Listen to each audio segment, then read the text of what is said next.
welcome to my channel Humanity Studies. Now we are going to start History Class 12th Chapter number 2 Kings, Farmers and Towns, Early States and Economies. अब in the last chapter हमने पढ़ा कि Harappan civilisation कैसे, क्या उसके features थे, कैसे वो डेवलप हुई, आर्कियोलॉजिस्ट और स्कॉलर्स ने कैसे उसका पता लगाया और कैसे सिविलाइजेशन का एंड हुआ।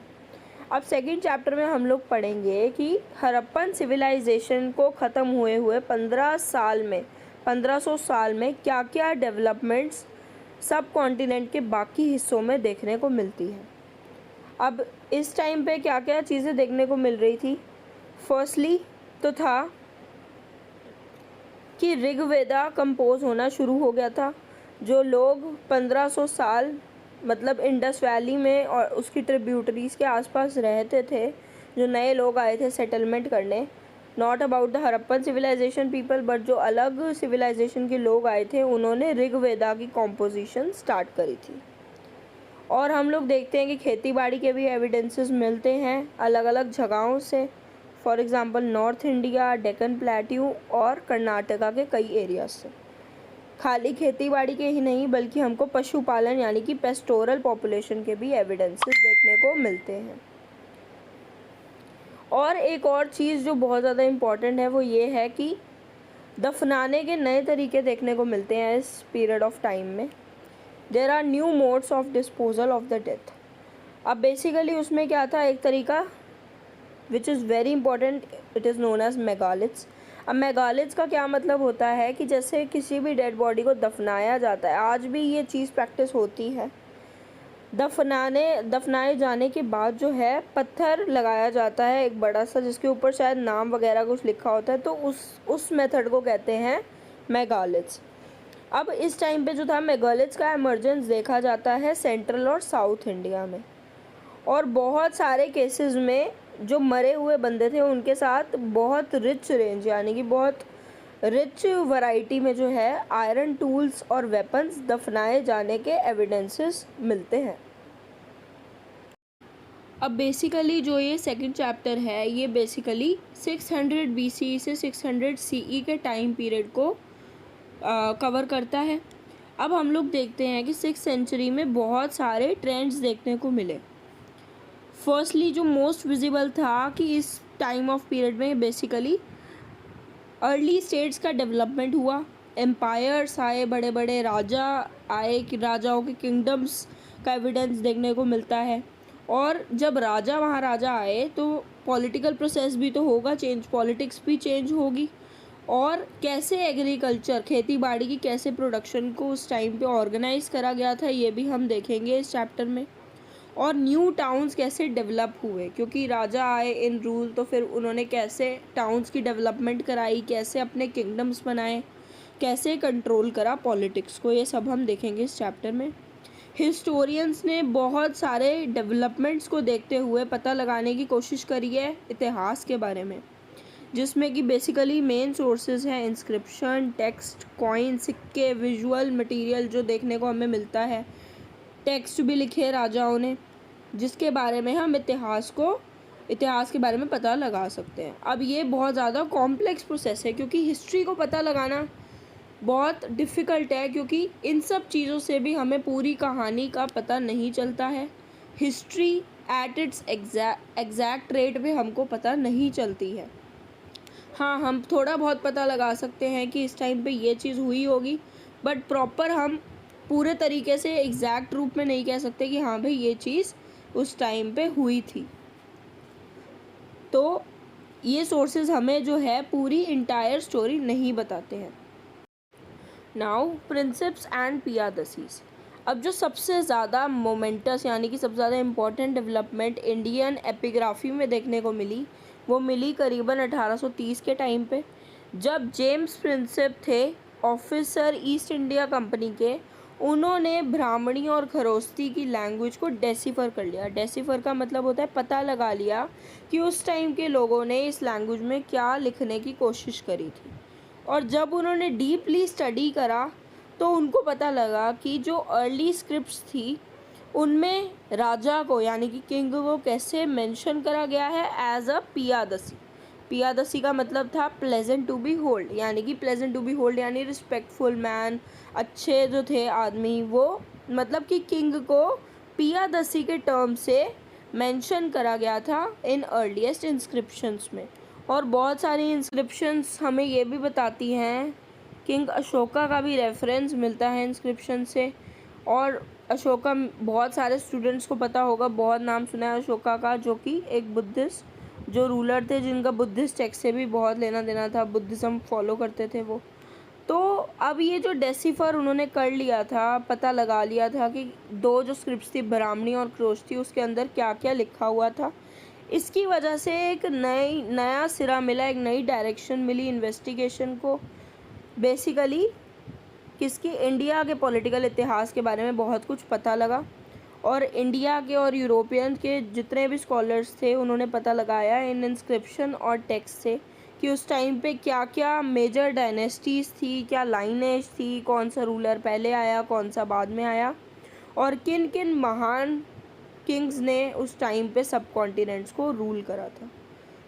अब ये जो था, इसकी वजह से, डेसिफरमेंट की वजह से बहुत ज़्यादा हमें पॉलिटिकल हिस्ट्री के बारे में पता लगता है इंडिया की, सब कॉन्टिनेंट की।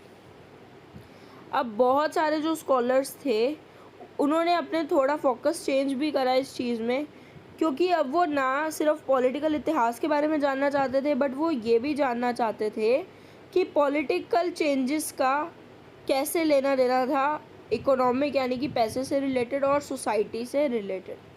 पॉलिटिक्स और सोसाइटी और इकोनॉमी का तीनों में आपस में क्या कनेक्शन था। और सून ही उन्हें ये चीज़ रियलाइज़ हो गई कि ठीक है, ये पता लगाना बहुत ज़्यादा मुश्किल है, ये कोई डायरेक्टली तो पता लग नहीं सकता, क्योंकि इतिहास हमेशा एग्जैक्टली हमें नहीं पता कि उस टाइम पे क्या हुआ था, बट हम लोग सिर्फ चीज़ों से कनेक्शन का पता लगा सकते हैं बाय डीप इन्वेस्टिगेटिंग दैट। तो बेसिकली अब जो हिस्टोरियंस थे वो ये पता लगाना चाहते थे कि पॉलिटिकल, इकोनॉमिक और सोशल फैक्टर्स आपस में कैसे कनेक्टेड हैं। Now the earliest date, the 16 Mahajanapadas.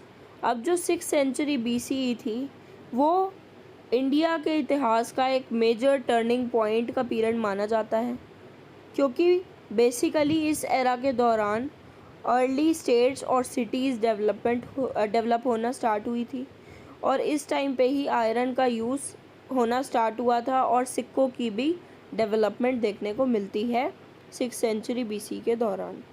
अब ये जो था पीरियड, इसमें ये भी देखा गया था कि अलग अलग धर्मों का विकास हो रहा था, जिसमें बुद्धिज़्म और जैनिज़्म धर्म बहुत ज़्यादा महानता रखते हैं, और बुद्धिज़्म और जैनिज़्म के बारे में हम लोग डिटेल में पढ़ेंगे चैप्टर नंबर 4 में।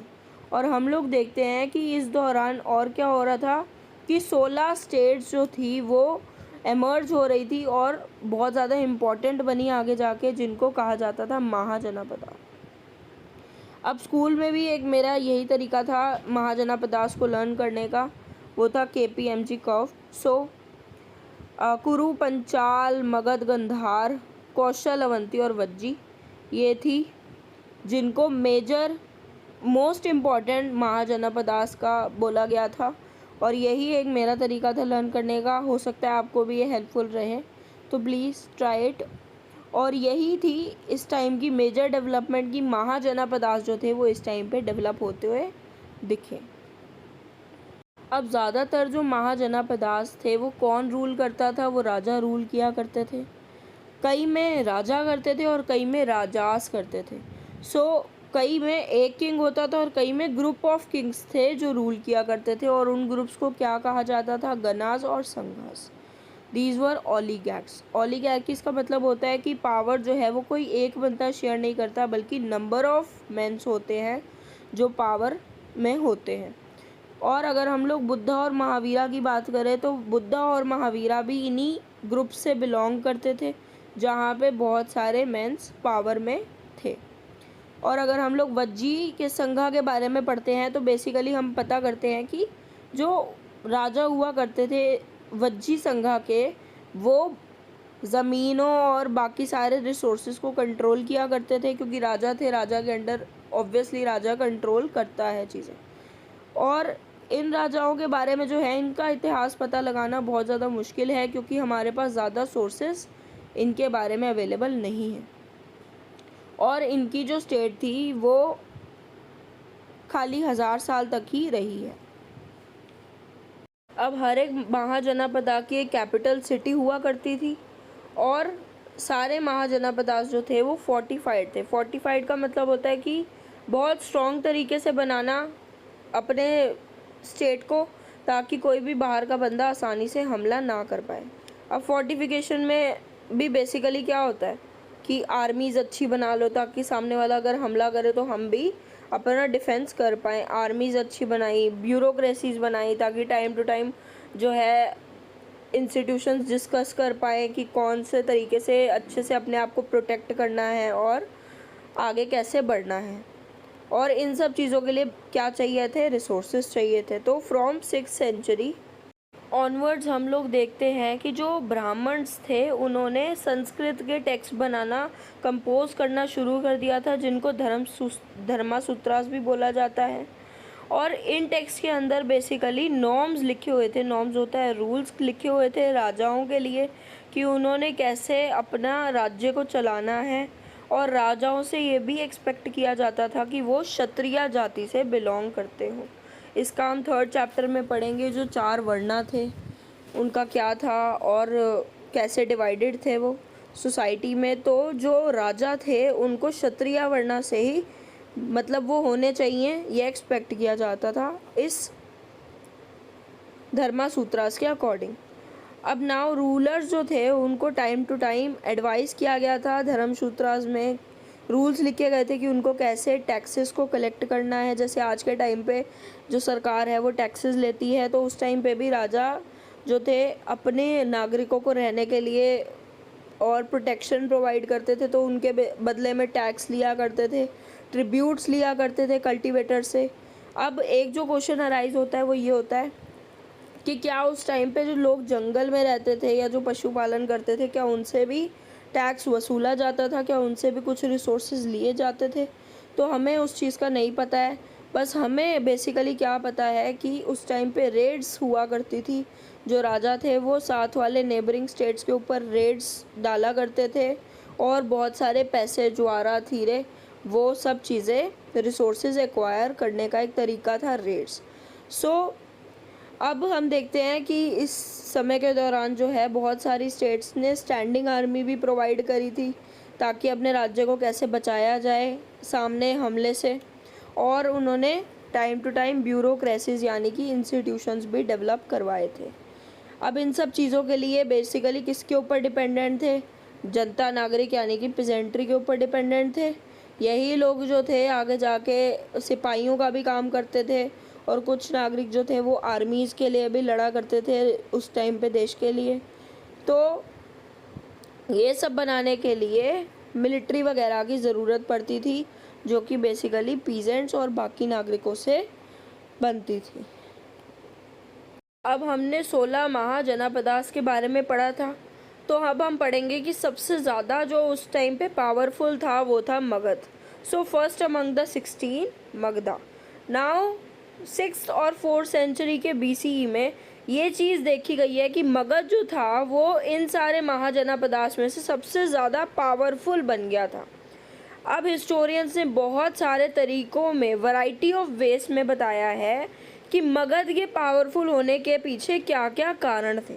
तो सबसे पहला कारण था कि वहाँ की जो ज़मीन थी वो बहुत ज़्यादा प्रोडक्टिव थी, खेती बाड़ी बहुत अच्छे तरीके से होती थी, और जहाँ पे खेती बाड़ी हो उसकी तो डेवलपमेंट होना निश्चिंत है। सो सेकंड रीज़न था कि आयरन माइंस इजीली अवेलेबल थी। आयरन अवेलेबल था तो वहाँ के जो लोग थे वो हथियार भी अच्छे तरीके से बनाया करते थे, आयरन के टूल्स बनाया करते थे, और आपको पता है कि वेपन्स वगैरह जो थे डिफेंस का एक अच्छा रोल निभाया करते थे। तो आयरन की वजह से भी इसकी डेवलपमेंट देखने को मिली। जो तीसरा कारण था कि वहाँ पे हाथी भी फॉरेस्ट में इजीली मिल जाया करते थे, जो कि आर्मी का एक इम्पॉर्टेंट हिस्सा हुआ करते हैं। 4th रीज़न है कि गंगा और उसकी ट्रिब्यूटरीज में जो वहाँ के लोग थे वो इजीली ट्रैवल कर पाते थे और व्यापार वगैरह कर पाते थे। कन्वीनियंट सोर्स से कम्युनिकेशन चलती रहती थी, क्योंकि वो एक चीप सोर्स था ट्रैवलिंग का। अब नेक्स्ट जो रीज़न है वो ये है कि कहते हैं ना हमेशा कि एक राजा अच्छा होना चाहिए, तभी जो देश है वो चल पाएगा।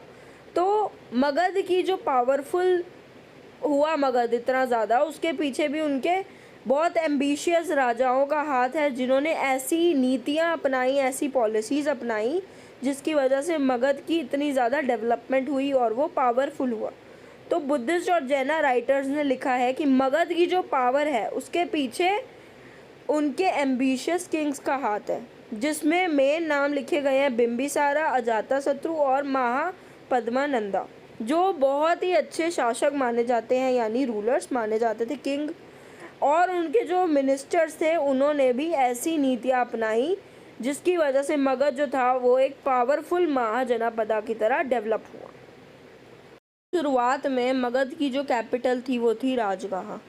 हमेशा से यही होता है कि राजा जिस जगह पे रहा करता है उसको कैपिटल बनाया जाता है। तो मगध का कैपिटल था राजगाह, जिसको बोला जाता था हाउस ऑफ द किंग। अब राजगाह जो थी वो एक फोर्टिफाइड सेटलमेंट थी। फोर्टिफिकेशन क्यों करी जाती थी? ताकि राजा पे कोई भी आसानी से बाहर का बंदा हमला ना कर पाए। अब ये चीज़ देखी जा रही थी कि 4th सेंचुरी BC में जो था कैपिटल को शिफ्ट कर दिया गया राजगाह से पाटलिपुत्र।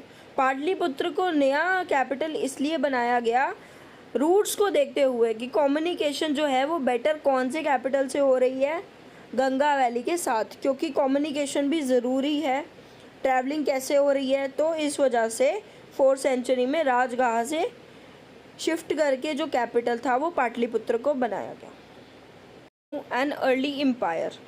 अब जो ग्रोथ हुई, इतना ज़्यादा पावरफुल हो गया था मगधा, उसका क्या रिज़ल्ट आया कि मौर्यन एम्पायर एमरजेंस हुआ।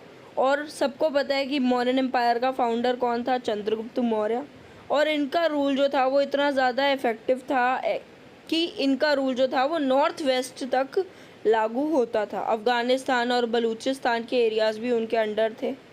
और अशोका जो थे वो सबसे ज़्यादा फेमस और पावरफुल रूलर माने जाते हैं इंडिया के, जिन्होंने कलिंगा को भी कॉन्कर करा था। उनकी वॉर भी हुई थी, कलिंगा वॉर, हम सब ने पढ़ी।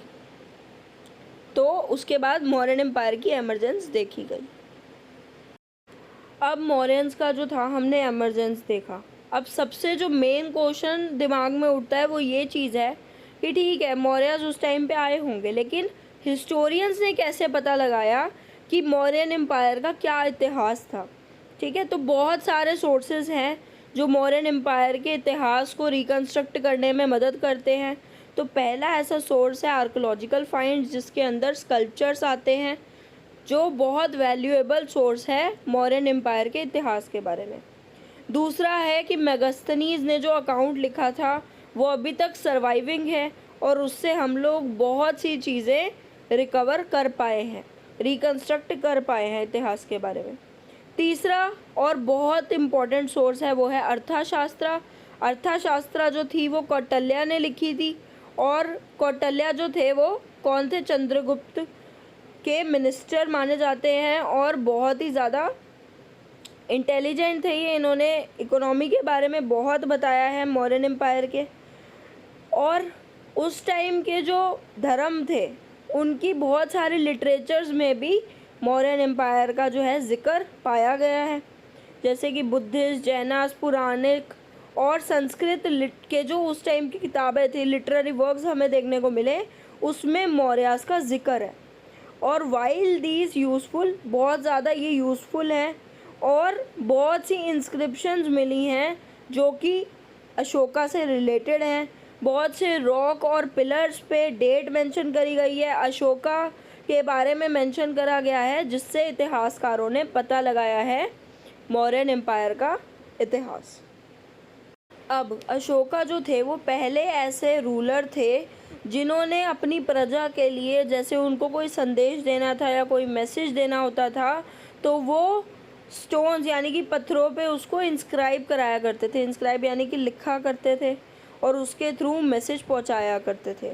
अब ये नेचुरल रॉक्स भी हुआ करते थे और पॉलिश्ड पिलर्स भी हुआ करते थे, जिस पे ये अपना संदेश लिख के प्रजा तक पहुंचाया करते थे। उन्होंने जो था बेसिकली इंस्क्रिप्शन पे क्या लिखाया करते थे, जिसको हम आगे पढ़ेंगे कि धम्मा। अब धम्मा उनकी नज़र में क्या था कि जो एल्डर लोग हैं, यानी कि जो बूढ़े बुज़ुर्ग रहते हैं उसके किंगडम में, उनकी कैसे इज़्ज़त करनी है, ब्राह्मण्स के साथ कैसे अच्छा व्यवहार करना है, उनके प्रति कैसे झुक के रहना है जिन्होंने मोह माया सब त्याग दिया है, और स्लेव्स को और सर्वेंट्स को कैसे अच्छे तरीके से रिस्पेक्ट करके ट्रीट करना है। सारे धर्मों के लिए जो है एक रिस्पेक्ट करनी है और सारे ट्रेडिशंस को मानना है। अपने धर्म की तो करनी है रिस्पेक्ट, और साथ में दूसरे धर्म की भी रिस्पेक्ट करनी है। ये सब जो है इंस्क्रिप्शन में लिखा जाता था ताकि लोग जो हैं वो शांति से रहें उसके किंगडम के अंदर, और इसको क्या कहा जाता था, Dhamma. Now administering the empire. अब जो 5 मेजर पॉलिटिकल सेंटर्स देखे गए मौर्यन एम्पायर के, वो कौन कौन से थे? वो थे पाटलिपुत्र, तक्षशिला, उज्जैनी, तौसाली और स्वर्णगिरी। ये सारे ही जो पॉलिटिकल सेंटर्स थे बहुत इम्पॉर्टेंट है, और इनका ज़िक्र हमें कहाँ से मिलता है? हमें अशोका की इंस्क्रिप्शन से इनका ज़िक्र मिलता है। और ये चीज़ देखी गई है कि इंस्क्रिप्शंस पे एक ही मैसेज जो था वो हर जगह जहाँ पे उनका रूल था, जो एरियाज उनके कंट्रोल में थे, वहाँ पे एक ही मैसेज जो है वो छपवाया गया है, लिखवाया गया है। चाहे वो नॉर्थ वेस्ट फ्रंटियर हो, या फिर वो पाकिस्तान के एरियाज़ हों, या फिर वो आंध्र प्रदेश हो, या फिर वो उत्तराखंड का हो। अब सबसे जो मेन क्वेश्चन था वो ये था कि क्या इतने वास्ट एम्पायर का जो शासक था, मतलब कि जो एडमिनिस्ट्रेटिव सिस्टम था, वो क्या यूनिफॉर्म हुआ करता था? तो historians have increasingly came to realise that this is unlikely. अब क्योंकि बहुत से ऐसे रीजन्स थे एम्पायर के अंडर जो आ रहे थे, वो बहुत ज़्यादा अलग अलग थे, डाइवर्स थे, जिसमें हिली एरियाज़ भी थे और कोस्टल एरियाज़ भी थे। तो बहुत ज़्यादा मुश्किल था ये पता लगाना कि क्या यूनिफॉर्म एडमिनिस्ट्रेशन सिस्टम फॉलो किया जाता था। अब बेसिकली ये चीज़ पता लगाई गई कि एडमिनिस्ट्रेटिव कंट्रोल उन एरियाज़ में स्ट्रॉन्गेस्ट था, सबसे ज़्यादा पावरफुल था, जहाँ पे कैपिटल्स हुआ करते थे और जो प्रोविंशियल सेंटर्स हुआ करते थे, मेन सेंटर्स हुआ करते थे। अब तक्षशिला और उज्जैनी जो था वो एक लॉन्ग डिस्टेंस ट्रेड रूट पे पड़ता था, इसलिए वो एक पावरफुल था सेंटर, एक इम्पॉर्टेंट सेंटर था। और जो स्वर्णगिरी था वहाँ पे सोने के माइंस बहुत ज़्यादा अवेलेबल थी, जिस वजह से वो एक इम्पॉर्टेंट सेंटर था। अब इतना ज़्यादा वास्ट एम्पायर था मौर्यन एम्पायर, तो ये लोग आपस में कम्युनिकेट कैसे किया करते थे? तो बेसिकली जो कम्युनिकेशन होती थी वो 2 रूट्स के ज़रिए किया करते थे ये लोग। पहला था लैंड रूट और दूसरा था रिवराइन रूट।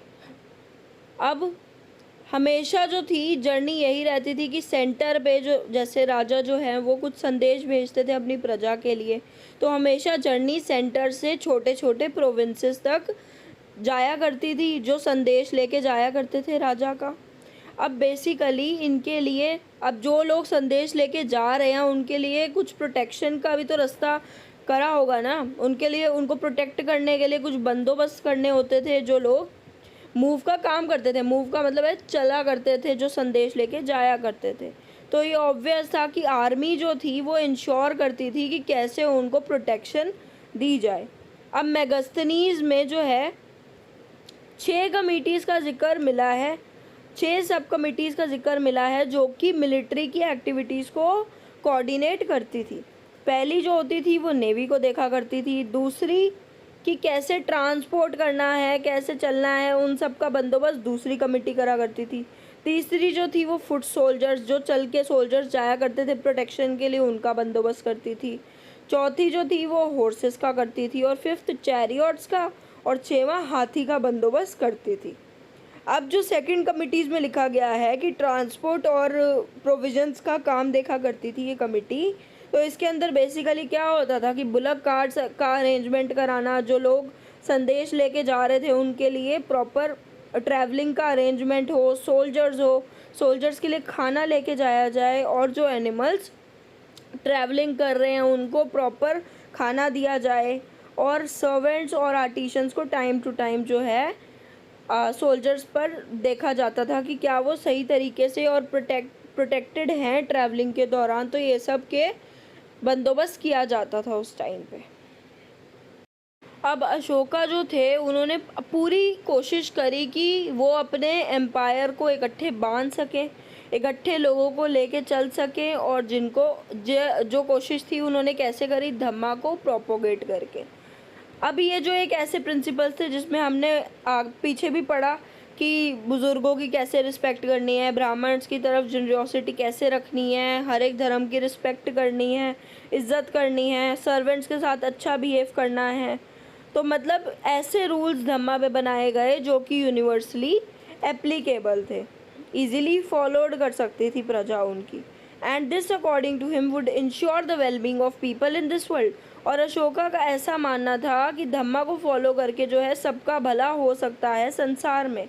और उन्होंने कुछ ऐसे स्पेशल ऑफिसर्स को भी रखा था जिनको धम्मा महामातास बोला जाता था, जो टाइम टू टाइम जो थी प्रजा के अंदर मतलब स्प्रेड किया करते थे धम्मा के मैसेजेस को। This is the part 1 of this chapter. Hope you like it. अगर ये आपको ये वीडियो पसंद आई हो तो प्लीज़ चैनल को सब्सक्राइब करें, लाइक एंड शेयर करें। Thank you for watching.